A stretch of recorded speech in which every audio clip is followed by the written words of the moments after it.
The number one podcast. I am your host, Coach Jake. Welcome, number one podcast, guys. So what's up, Marco? Happy to see you. Canada in the house. Ooh, we got Josu Os from Brazil. What's up, man? Thank you, sir. Happy to see you. We got Canada, we got Brazil. Who else is in here, man? We got all kinds of people. International. I'm hearing more from the international crowd than I am from the domestic. But hey, I'm just happy to hear from you guys. I hope you're well. I hope you enjoyed the show yesterday. I'm actually here 2 days in a row. Had a little bit of respite on my schedule. So I try to podcast every day. I really do, but it's difficult sometimes. Today, I wanted to talk on something that I touched on briefly yesterday that I think is super duper important, super relevant to this audience. And it is self defense oriented, but it is what I call mental self defense, right? Mental self defense, right? What's up, Everlasting Jiu Jitsu? Happy to see you. So, first of all, wherever you're from, let me know in the chat or anything, any questions you have, any comments, any agreements, disagreements. I'm an open book. Just shoot them out there. Happy to talk to you. Yeah, so give me a shout out. Also, I would like to know, what do you think? What do you consider? So mental self-defense. I actually own that URL. I put a bunch of my old writings on there. You can go to mentalselfdefense.com. Check them out. It's a book. Basically, I took some of my older books and I posted them up there for free. So you can go through and browse instead of buying the books. Just go browse them. It is nicer to have. I like books. I like having it in my hand, but you go check those out for free. But I also, mental self-defense was the name of my old radio show. I don't know how many of you, I don't even know if you know who I am. I'm Jake, Coach Jake Shannon, founder of Scientific Wrestling, inventor of the Mace Bell, creator of the first reverse mortgage consultancy, master of science financial engineering, 10x certified coach, mentor, and speaker. What else? Father, loving husband, family man. I don't know. That's who I am. But I used to have a radio show. Oh, I'm a former, I was a candidate for U.S. Congress, chaired the Libertarian Party of the state of Utah. What else, man? I did a lot of crazy shit. And I had a radio show. I was a talk radio host on the third oldest talk radio show or talk radio station in the country, K Talk. It was in Salt Lake City, and I did that for 3 years. It was a really fascinating experience, fantastic experience. I had many fantastic guests. Spoke to Jesse Ventura. You could see that if you go to Number One Ninja, and it's spelled like No1.ninja. That's the URL that has a lot of my old podcasts. You can go scroll through on the YouTube or whatever. Had interviews with Jesse Ventura, with Chris Novoselic, the bassist from Nirvana, a lot of really cool people that I was able to speak to on that show. But my old radio show's name was Mental Self-Defense Radio. Okay.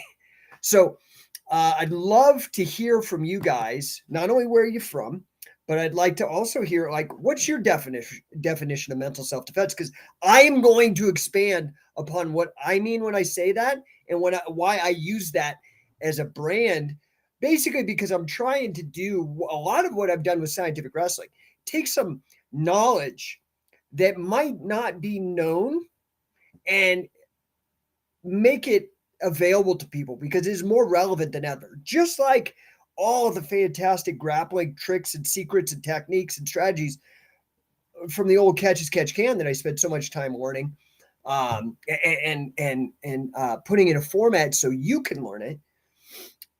Mental self-defense is really that same thing. And I'm sorry, I've got a bit of a nasal thing. I had a smoothie and it seems to be affecting me.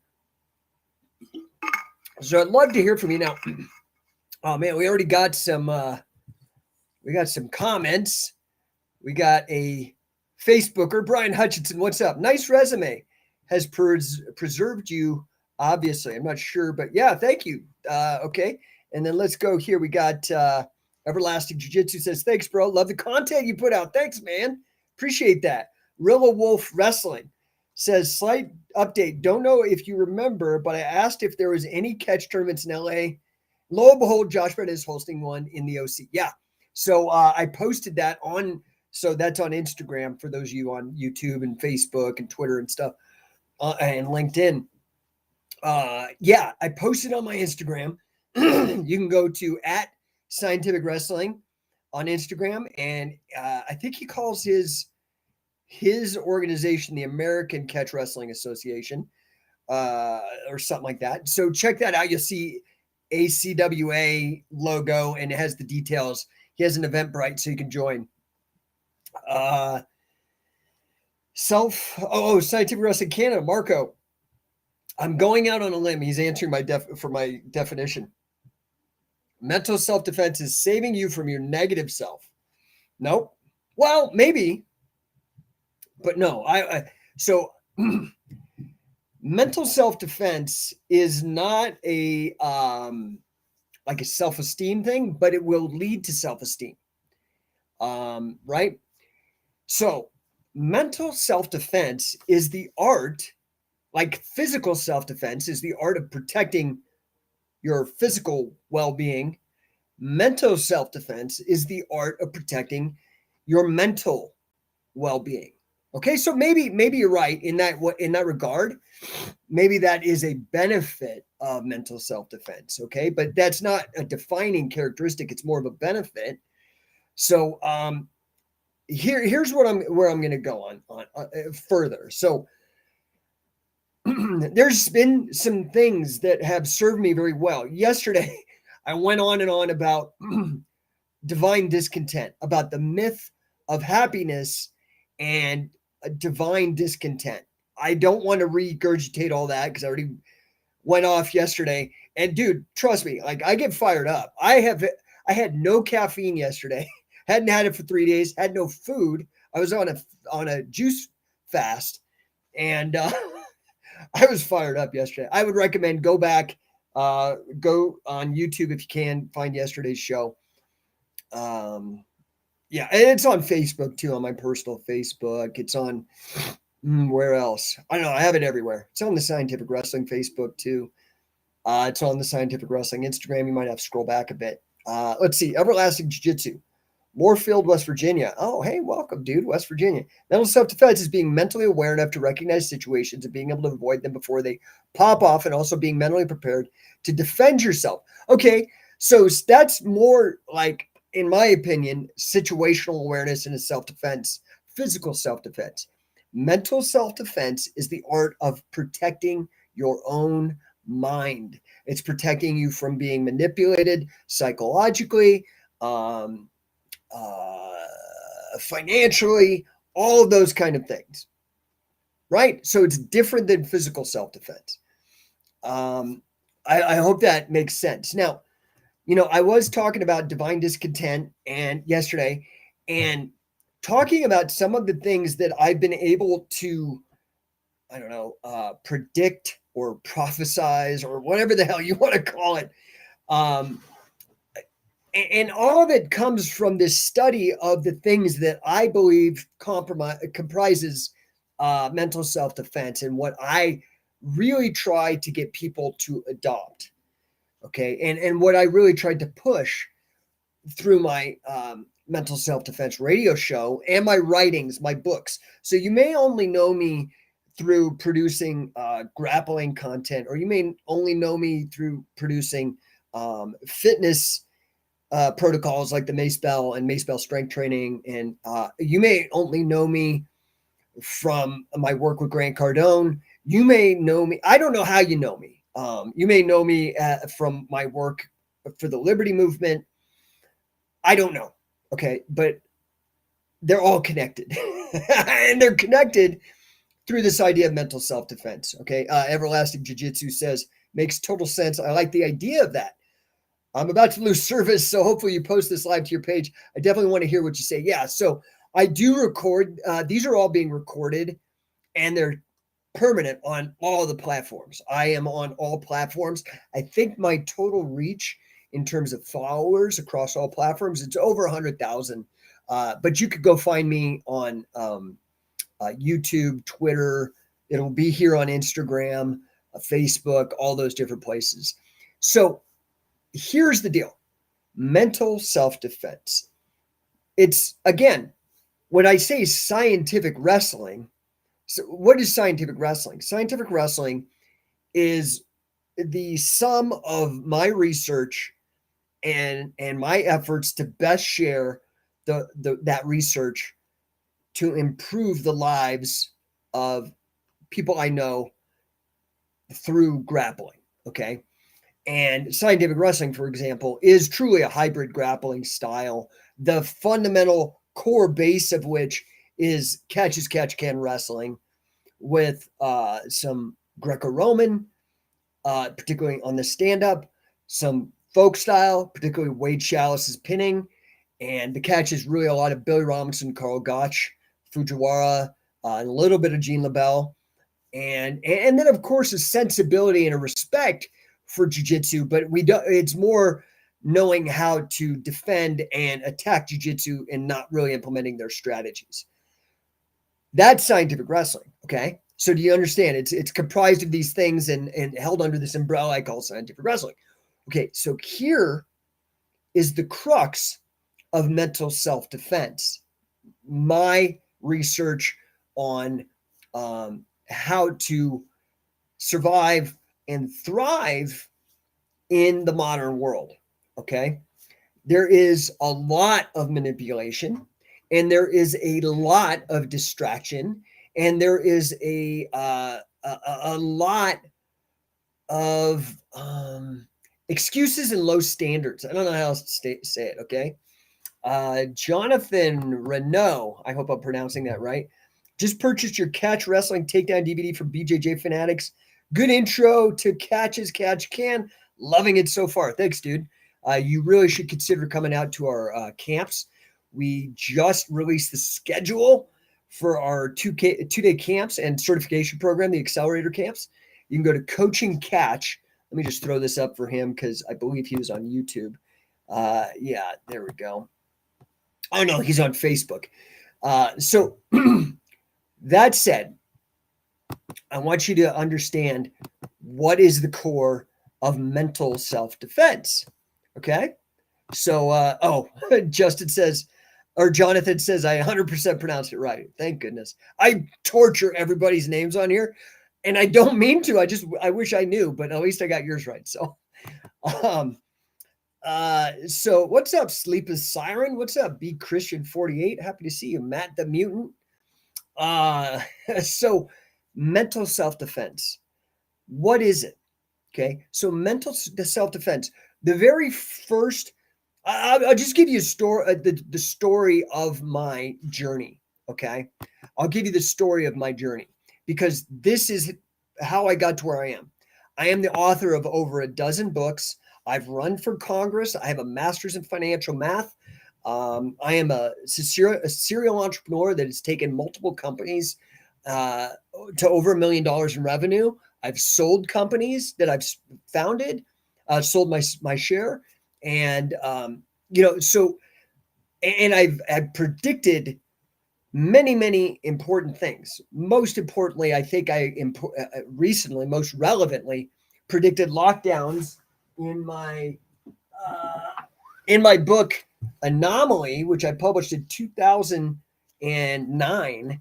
And I have, and if you go to mentalselfdefense.com, there's a chapter that I published there. It's called Medical Fascism and Learned Helplessness. And honestly, dude, it totally predicted the world we're in. It's pretty fucking uncanny.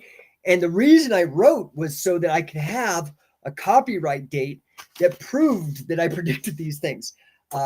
Tea Party, I predicted that it would be taken over and completely neutered. It was a great protest, anti-tax protest party that got infiltrated by the establishment neoconservative big government Republicans and turned into a vehicle for them instead of protesting tax, right? I predicted that with my book Teocon, right? Neocon, Teocon, you see. And then Endonomics, really the prophecy still is unraveling, but it's pretty much on track. endonomics, the end of the United States as we know it. And I talk about mechanics of inflation, deflation. I talk about derivatives. I talk about debt and how all that really is going to lead to the demise of the United States. And I give a date between 2025 and 2030. I wrote that in 2011, over 10 years ago, pretty much on track. Why? Why am I able to see these things? Why did I predict that scientific wrestling would be an important thing? Why did I know that the mace belt would be a thing? Why? Okay, here is the thought processes. This, I believe, is a reproducible thing, and I want to share it with you. Okay, I hope this is okay with you guys, that I share it with you. If it's okay, throw me a number one. It's that finger, the number one finger, not this finger, this finger. You can, if you give me that finger, I know that you're not happy. But if you like what you're hearing, give me a number one, okay? So mental self-defense. Again, go over to mentalselfdefense.com. I get into kind of the weeds, and some of it can get a little abstract, academic, a little wonky, but it's well sourced and argued. But I'll give you the conversational one. DJ D Jamilachan or D Milchan, I'm sorry if I'm messing your name up, says, I have all your DVDs at BJJ Fanatics. Much love from the Netherlands. Dude. I have Dutch in my blood on my mom's side. I'm like mostly Dutch. So hey, that's awesome. Love the Netherlands. Appreciate that, man. We got Canada, Netherlands, Brazil, West Virginia. Where else are you guys coming from? Anyway, so here is the juice. Here is the important stuff as to what is mental self-defense. Okay. So what's up, Philip? Thank you so much, brother. Yeah, give me a number one like Philip did in the chat if you're digging this. Mental self-defense. When I was a young man, I wouldn't say I was poor, but I was the lowest you could get in middle class. Okay. My parents both blue collar, great people, worked their asses off. My mom was one of 13 kids on a farm. My dad kind of came up poor and Mexican in Denver, and both of them, you know how that goes. You just kind of stay in that class where you were born. I was born to that. My parents divorced when I was 4. A lot of turmoil, a lot of moving around, not a lot of stability, a lot of volatility for me growing up. Step families had some abuse, physical abuse from an alcoholic stepfather. I mean, I never talk about this shit, by the way, because I am not interested in any fucking pity. That shit, fuck that shit. I personally believe you have 2 choices when confronted with trauma. You either use it as a crutch and an excuse, or you use it as fuel and fire to fight, something to fight. And that's what I've done my entire life. By the time I'm 10, I ended up nearly dying from gangrene poisoning from a botched appendectomy.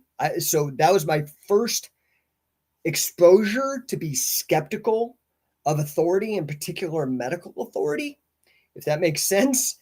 The big reason why I was from the get-go like, this is bullshit, all the lockdown, all the COVID shit, I'm like, bullshit.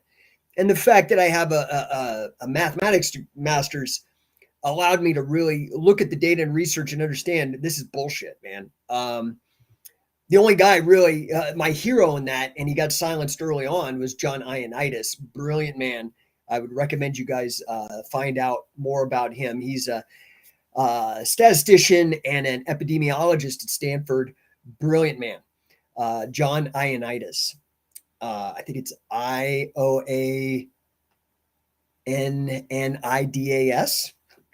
Hope that's right. Anyway,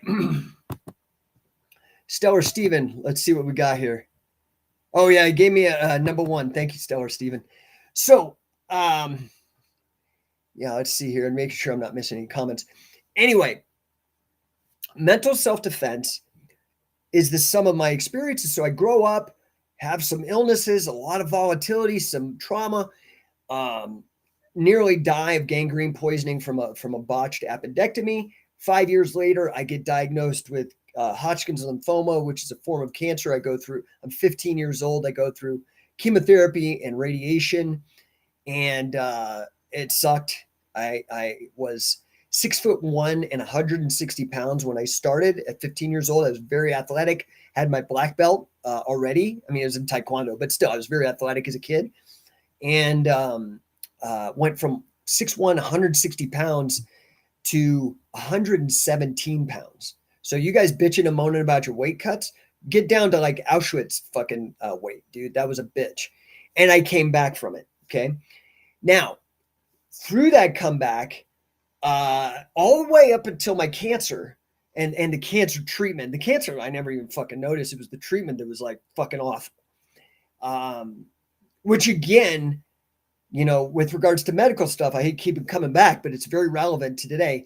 I would love Western medicine's diagnostic power, and I fucking hate their prescriptions. Do you know what I'm saying?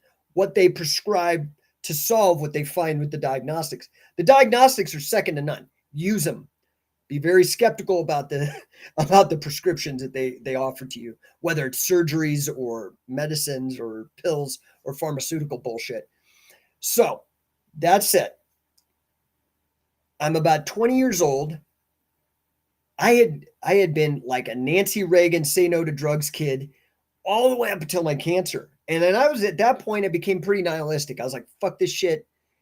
Why would God do this to me and stuff? This is also when I stopped being Catholic, and I got real heavy into drugs. And thank God I never did anything in like the heroin or any of that shit. But I got heavy into acid, weed, all that kind of stuff, like a lot, like a lot.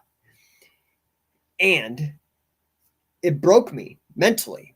All the stress of my childhood and then all of that, I started having some like problems, mental problems. And I went to this counselor because I was going to the University of Colorado Boulder, and that was bullshit. I was like, okay, this is not helping me at all either. So I was like, psychologist, psychiatrist, all this fucking authority shit doesn't work. I'm no better for it, right? At that time, I was reading a lot because I was doing so much drugs and looking for a way to justify it. I was reading a lot of what were known as the beat poets, guys like Jack Kerouac, William Ginsburg, Naked Lunch guy, what's his name? William Burroughs. And they kept talking about Buddhism. And so I was fascinated with these ideas, and I was reading about them. And I stumbled onto Zen Buddhism. And I had also, because of my martial arts, read a little bit about Zen Buddhism, right? MJB Traveler, dude, thank you for the badge, bro. That is very nice of you. Thank you so much. I appreciate the support. So I went and I was looking for how to get into Zen. And I was at the University of Colorado Boulder, and there was nothing in Boulder. And Denver back then was like a cow town. Like we're talking 92. Okay. Fortunately, my sociology professor at the time, his name was Len John Pinto, longtime friend of mine. He just passed away a couple of years ago. May he rest in peace. One of the first people, the foundation of mental self-defense, to me, super relevant in today's age, which is different than when I got started, but really ended up being super fortuitous and helpful. Okay. When I got into the Zen, and now Len John Pinto, a professor of sociology at the University of Colorado Boulder, one of my professors, I was talking to him about it, and he said, hey, I've been thinking of starting a Zen practice. I know a Buddhist monk from Mount Baldy, which is there's a Zen monastery in Mount Baldy, California. His name's Koyo, and he's here in Boulder. And you know what? We need 3 people, according to the university. We need a university staff member. We need an actual religious person like this monk, and we need a student. Will you charter with us the University of Colorado Zen Society? I was like, shit, okay. Crazy enough, that is still going today. I think we chartered originally in 92. It's still going today, like 30 years later. Okay. Amazing. That was my first actual, and it's magical, right? Because when I do something that's right, it lasts forever. That's part of my legacy is the CU Zen Society. You go and you look on the, you can go look, hey, can I look at the charter? Go to the registrar or whatever, and my name will be on there, which is cool. To this day, still practicing, still going on. Now, what did I learn there? Okay, what did I learn at through Zen?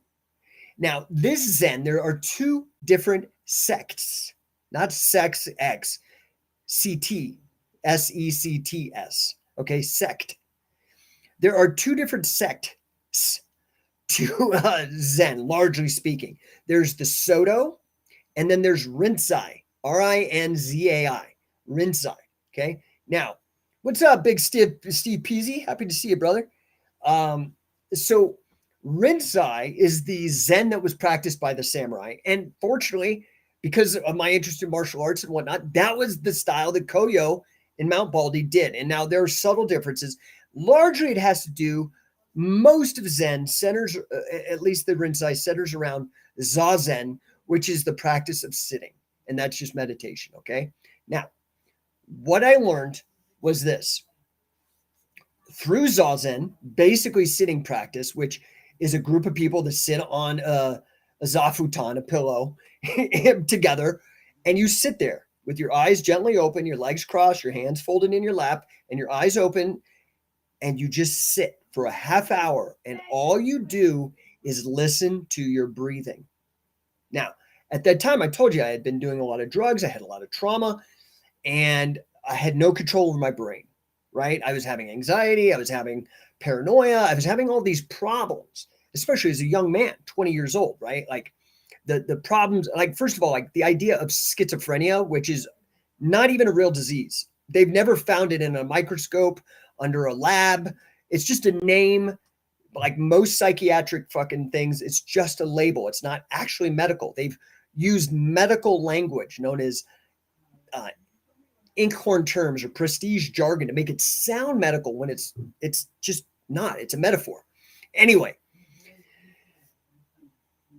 but the problems of it are real. Like I was paranoid. Sometimes I'd hear things that I wasn't sure if they were real or not. Like, and this spikes under stressful situations, traditionally in young men and young women when they're transitioning from moving out of the home to being independent, right? How stressful is that? You don't know how to fucking do anything. Do your laundry, pay your bills, get insurance, pay rent, hold a job, succeed. Those are nothing taught in college. And so a lot of young people get labeled with this when it's actually stress induced.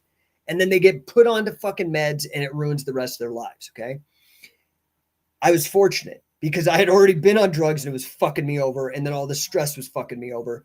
And I had these people because I was vocal about what I was looking for with regards to Zen. Now, the Zen, this practice of sitting, and we did it 3 times a week. I'd sit for a half hour and you have to listen just to your breathing. And when you do that, you realize how much of your thoughts are actually not under your control because you, the intentional, conscious, rational decision maker says, I just want to listen to my breathing. And you make that decision and you sit there and you breathe and you breathe.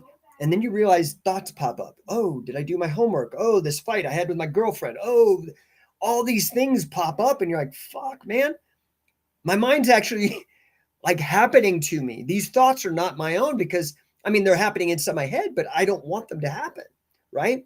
And they could be negative thoughts too. So anyway, that was the foundation of mental self-defense, this concept I'm trying to explain to you guys, the why I named my radio show that.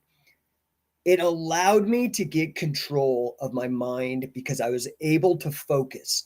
This practice, this training of Zazen, and I could see why it's relevant to martial arts, is it allowed me to control my thoughts. Does that make sense?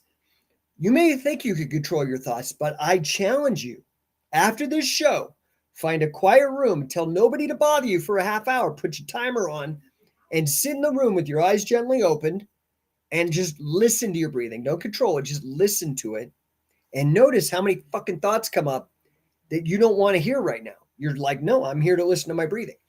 That's the point I'm trying to have you understand. That's the foundation. And why I say it's relevant in today's age is because we live in this fucking ridiculously distracted world where fucking my phone is binging every other second. There's billboards, there's TVs, there's people, just constant distractions, not allowing me to maintain a focused, sustained thought. That's a problem. And we're actually being trained, whether it's happening on purpose or it's just how the world works. In like TikTok videos are 7 seconds. We're being trained to think, and some thoughts, deep thoughts that develop like cars and computers and high-tech things and negotiate complicated situations that need to be peaceful. They require more than 7 seconds of thought.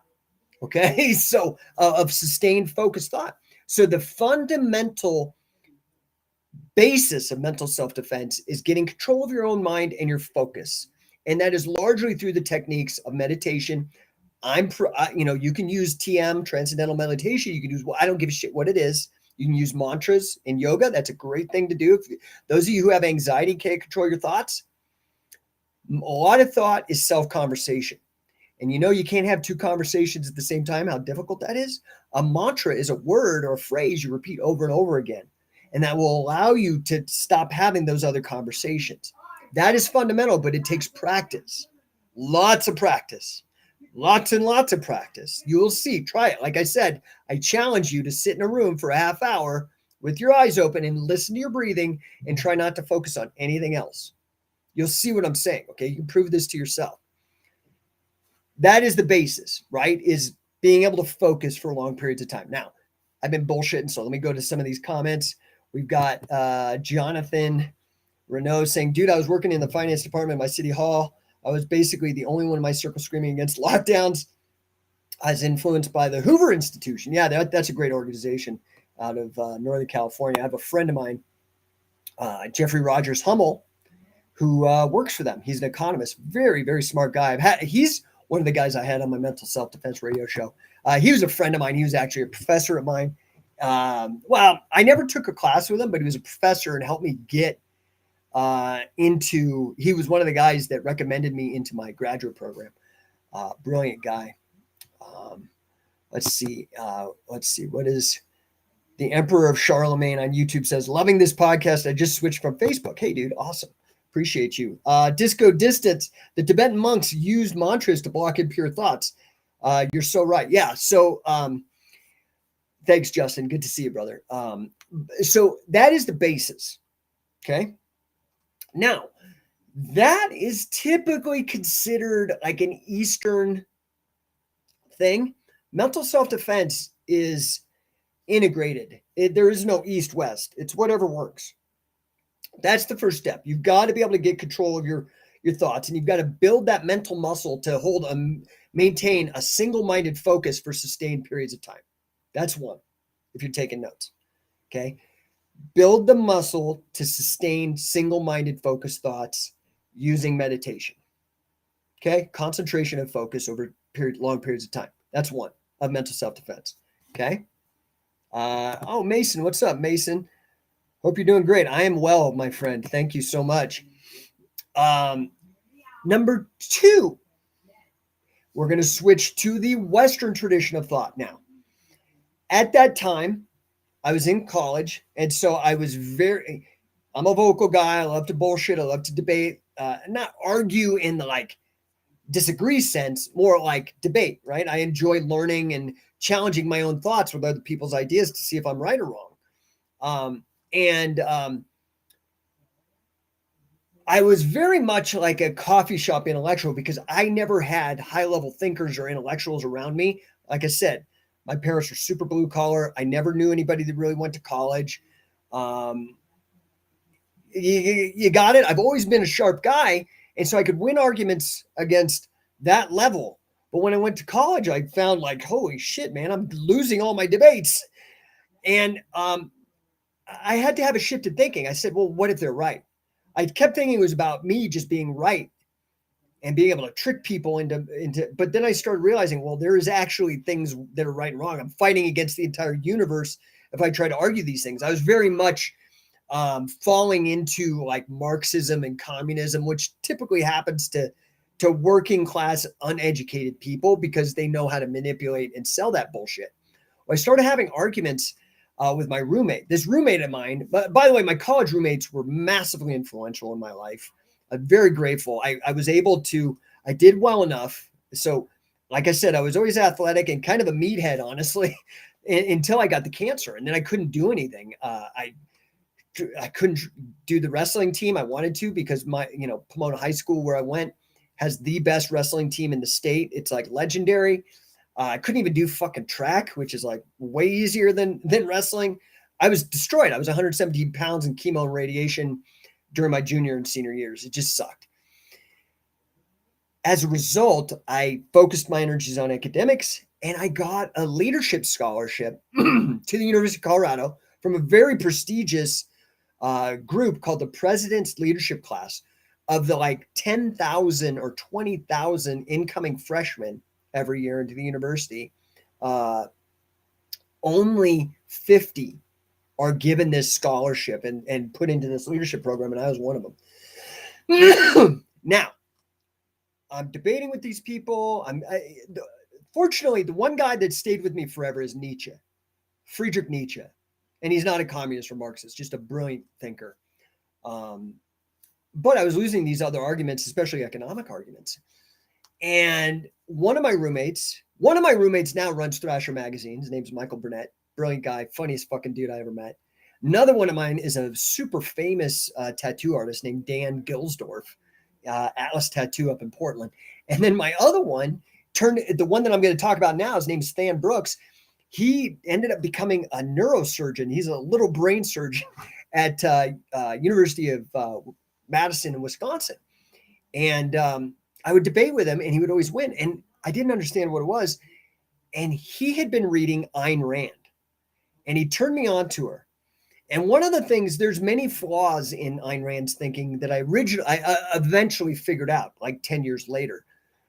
But she has a lot of powerful tools. So if the very first floor on mental self-defense is sustained focus over a long period of time due to the mental exercises of meditation. Number two is, and I picked this up from Ayn Rand, was the study of informal fallacies from the Greek tradition.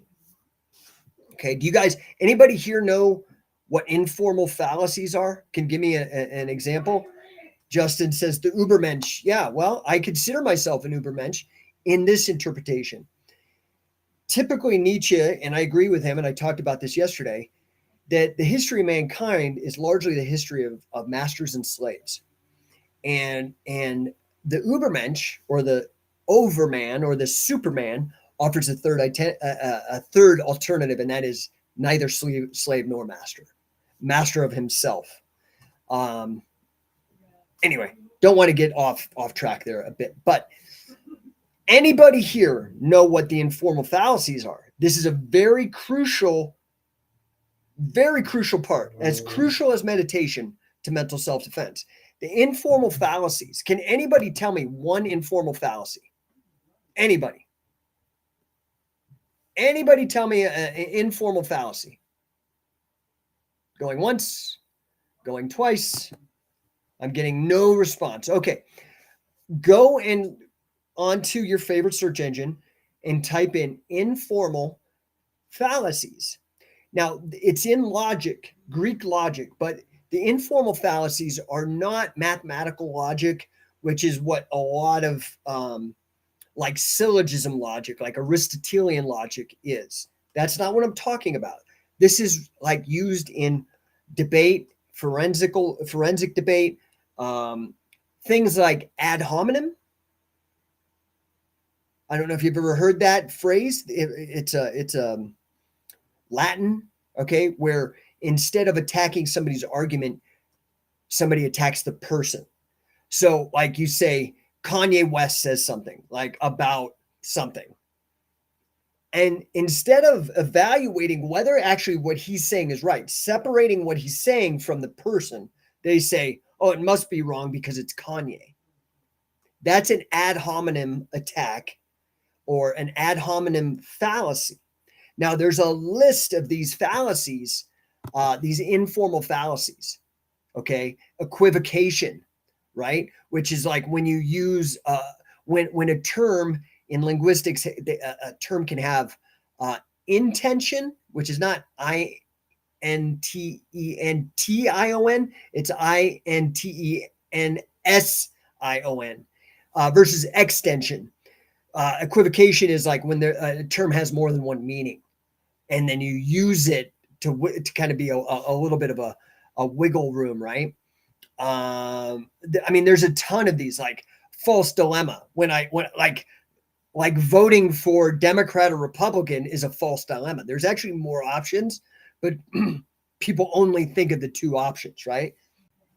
False equivalency, the ludic fallacy, which is a little newer, you know. Some of these have to do with probabilities, right? I mean, there's a bunch of them. You can go. I think hasty generalization is one. I mean, there's so many, right? Magical thinking, appeal to violence or appeal to force, appeal to repetition, ignoratio elenchi, which is like irrelevant conclusion, red herrings, like ad hominem is probably the most famous. Appeal to authority, I said. Appeal to emotion, right? Or post hoc ergo propter hoc, which is like a false cause fallacy. These are very, very important because the Greeks, they differentiated, right? They had the people that they considered were concerned with the truth, and these were what a huge hero of mine. His name is Thomas Szaszz, Szaszz, author of The Myth of Mental Illness. He would call it a noble rhetorician, somebody who does rhetoric, somebody who argues things, and they're concerned with the truth and facts and helping people, versus the sophists or sophistry, which are people that use language to manipulate. Okay. So maybe you're thinking like the NLP people, or, people who are using language to not really be ethical. I mean, maybe the end result's ethical, but they're manipulative. It doesn't have to do with facts. The informal fallacies will allow you to separate out the bullshit. Okay. It is one of the most powerful tools, lenses through which to view all the media, all the data that comes your way, all that kind of stuff. Okay. So what's the first foundation? Meditation. In particular, in my recommendation is Zen of the Rinzai tradition, meditation. That's the first foundation of mental self-defense. The second would be a true understanding and ability to use informal fallacies as a lens by which to judge information projected at you. And we live in the information age, and this is absolutely crucial. So you need to be able to not be distracted. That's the first part, meditation. And two, and sustained a focused long-term thought without distraction. And two is being able to filter through the bullshit using informal fallacies. Excuse me. Now, Stellar Stevens says, did I read into Kali Yuga during Zen Society? Oh, after. So I do study esoteric knowledge, in addition to more exoteric or common knowledge.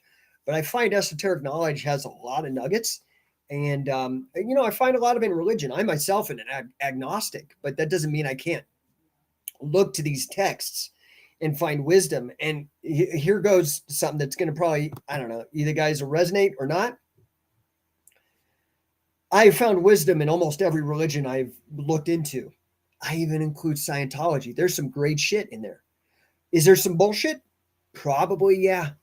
Probably. There's bullshit in Catholicism, guarantee you that. There's some good stuff. Well, a great thing in Catholicism, because I'm a recovering Catholic, I grew up as a Catholic, was Lent. Okay. I don't buy into any of the stories or any of that kind of stuff, but like um, Lent really taught me self control because you had to give something up during Lent, right? Until Easter, man. It was like, Ash Wednesday until Easter, you had to give up something like soda or candy, and it taught me self control.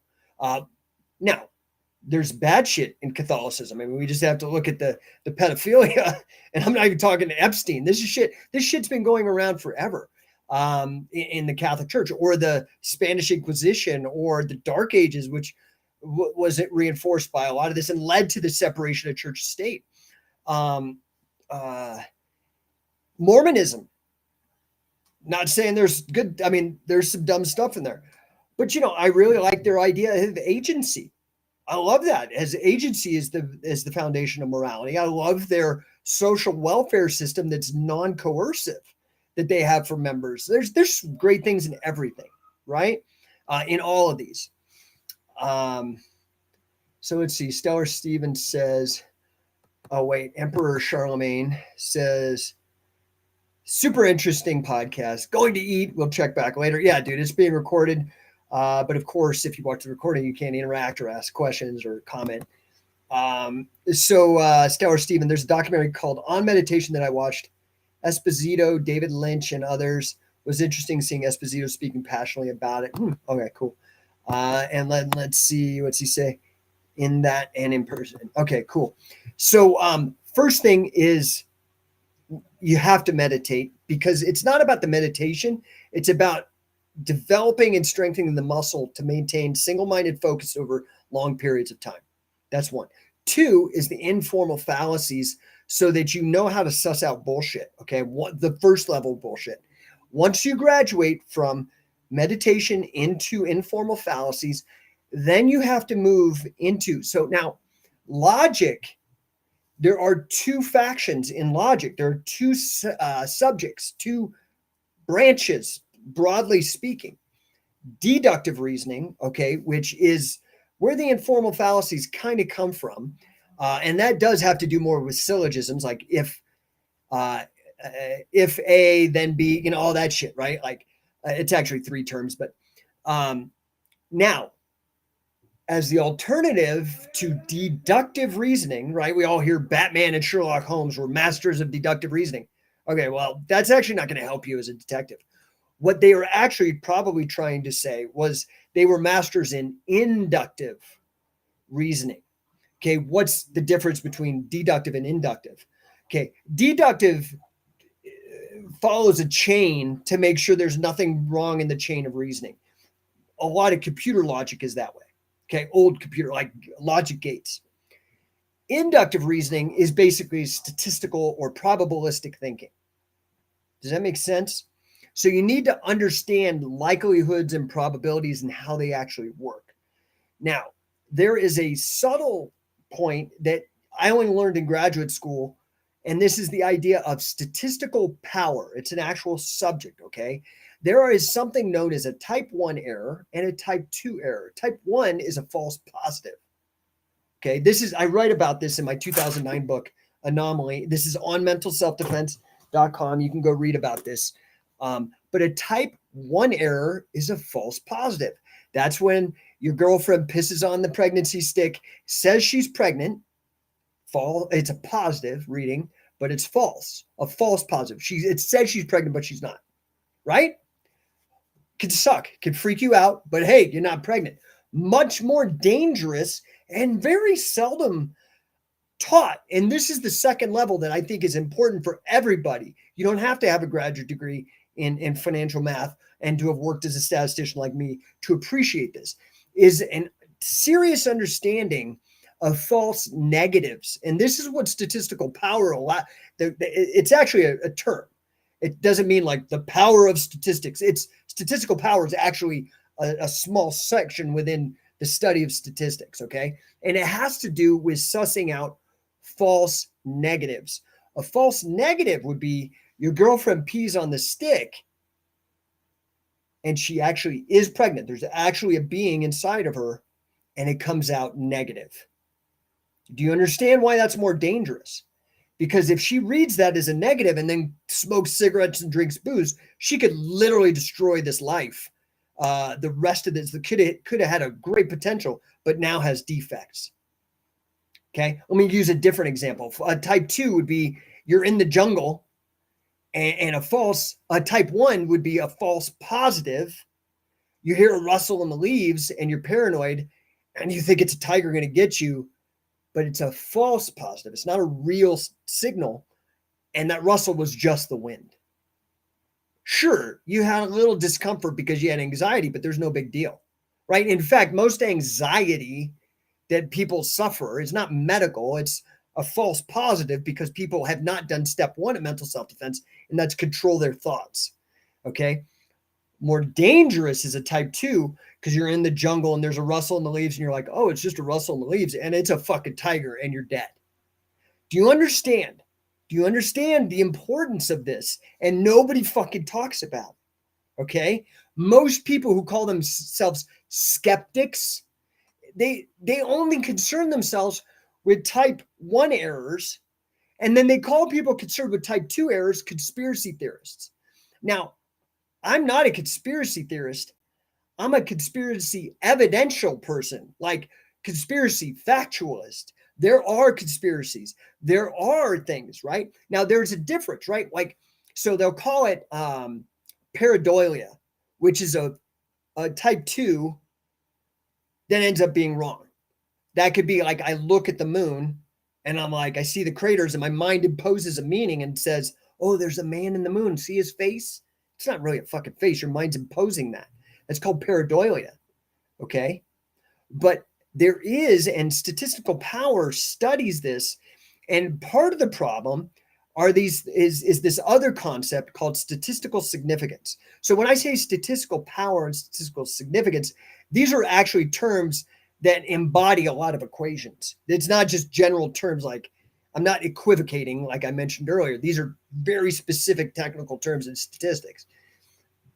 Anyway, this deep understanding, and I coined a term, right? So I call it paraphenia, which is this idea of truly understanding type 2 errors and really being able to suss out what's going on.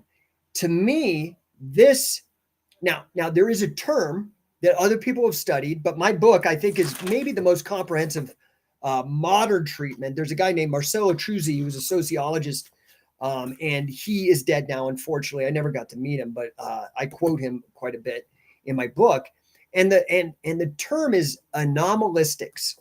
So my book's name is Anomaly, Revolutionary Knowledge in Everyday Life. That's the subtitle. Anomalistics. You can Google it. There's a Wikipedia page. The first layer of mental self-defense is being able to sustain undistracted, single-minded focus over a long period of time through meditation, usually, right?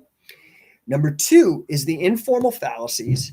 Okay. Oh, Cole, what is up, Cole? Man, I love you so much, says Cole Whitty. I love you too, man. Miss you guys. Hope you and Tal are doing well. Hope to see you guys soon. I haven't seen you in forever. So now we got Austin in the house. Scientific Wrestling says, I've read Dianetics. Very interesting. Yeah, it's not a bad book. I mean, I'm not a Scientologist, but I could take the things that are good of something and disregard the rest. I'm not a Mormon, but I could take I'm not a Catholic. I'm not a Buddhist. I mean, so, Stellar Steve was talking about the Kali Yuga. I got very fascinated with some of the ideas of Hinduism.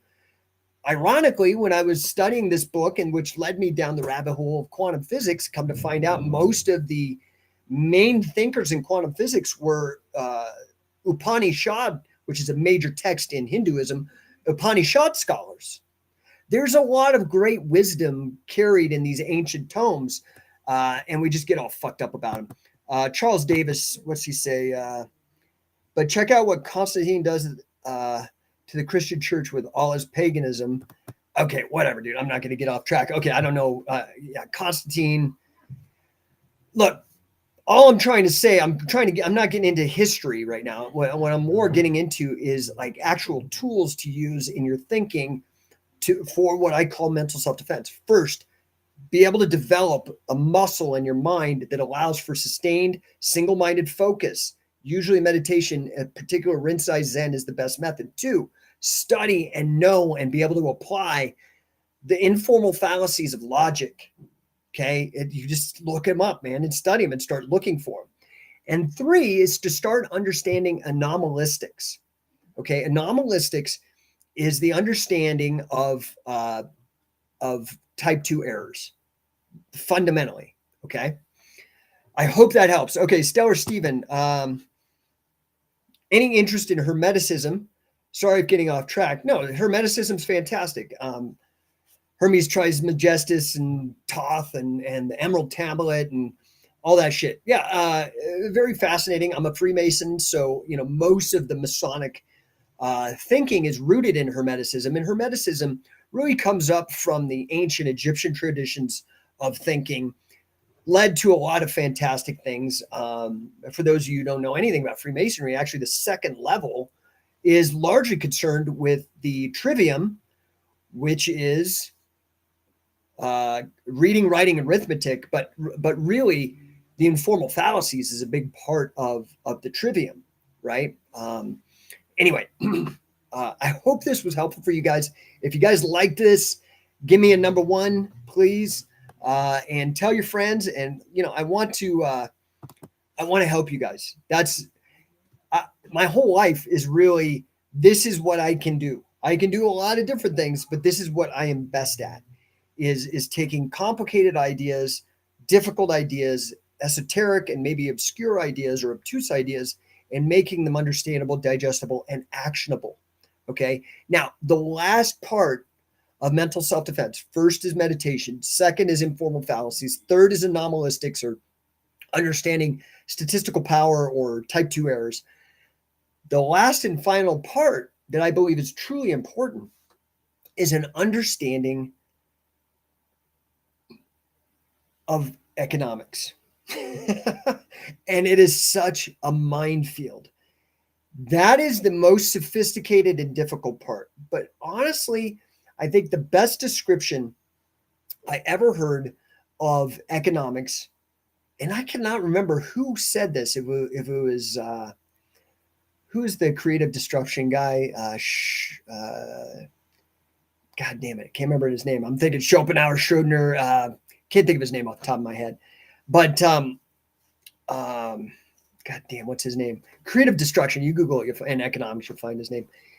And I think it was him. It might also be Hayek. There's a bunch of thinkers that have come to this conclusion. And it is really the understanding of incentives with regards to human behavior. How do incentives operate? Pleasure, pain, pride, in-group, all of these things. I hope this helps you guys. Oh, Philip gave me a number one. Thank you, dude. Appreciate it, brother. Guys, if I can help you, like I said, I've got a number of things. I'm a freak. I told you yesterday on my talk about divine discontent and the myth of happiness. I'm very a discontent person. Been that way my whole life. Doesn't mean I'm not happy. But I'm always wanting to improve. I'm always wanting to grow. I'm never satisfied. Okay. Which is good because I set big goals. That's why I've accomplished these crazy things. I am a coach. I've been a coach for since 2003, which I can't believe, almost 20 years now. And I am a good coach. You can go to No1 Coaching. It's spelled like the neon sign, No1 Coaching. Look at all the testimonials. You can go to scientificwrestling.com. Look at all the testimonials. I pride myself on my expertise and on my results. If I can help you, and primarily I do help people primarily improve their lives through fitness by grappling or mentally and financially through No1 Coaching, let me know. I'm here to help you. I do this as a service. I don't obviously get paid. I don't have sponsors here. I do this as outreach to let you guys know that you're not alone There is somebody here, somebody who's been through the fucking ringer, who has been absolutely disgusted with themselves and their life, but that is a big reason why I have success. Okay, and that you can always come back from devastating illnesses, from personal failings and mistakes. I've done it all. Okay, and you just always have to endeavor to fight and come back and be a good person to yourself and to other people. Okay, so I appreciate you. Hit me up in the DMs if I can ever help you. I'm here to help you guys. I appreciate your time. I'll talk to you next time.